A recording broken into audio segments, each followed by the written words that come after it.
Шановні мешканці Сіверської ОТГ, сьогодні ми знаходимося в Сіверському центрі надання соціальних послуг.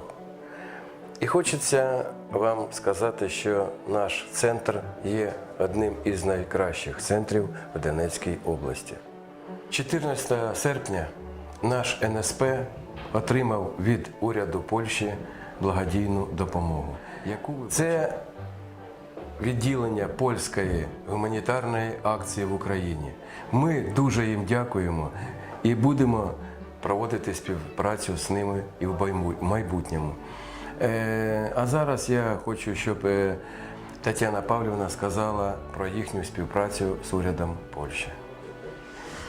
З урядом Польщі ми працюємо з 2018 року, і ми дуже вдячні нашим благодійникам за ту допомогу, яку вони нам надають. По-перше, вони завжди йшли нам на допомогу. Перша допомога – це була допомога, як кажуть, юридична, психологічна. Зараз благодійники перейшли надавати нам допомогу у плані матеріальному. Ми неодноразово підписували меморандуми з ними, отримували гуманітарну допомогу у вигляді продуктів харчування, у вигляді санітарних і гігієнічних наборів для наших отримувачів соціальних послуг вдома. І сьогодні, 14 серпня, ми отримали матеріальну допомогу у вигляді і засобів для передвіження для тих людей, які мало активні. Це ходунки звичайні і ходунки на коліщатках.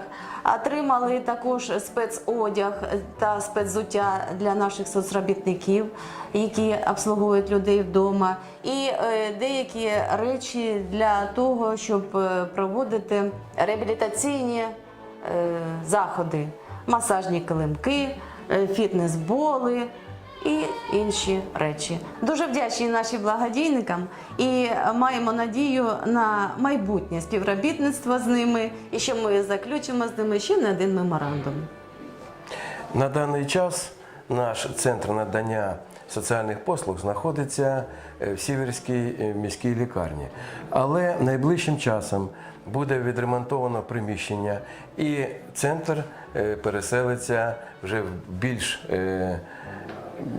об'ємні приміщення, де буде багатько місця. Так як тут місця дуже мало, там будуть і кабінети, і реабілітаційні кабінети, і холи. І це буде дуже прекрасно для тих людей, які потребують соціальних послуг. Дякую.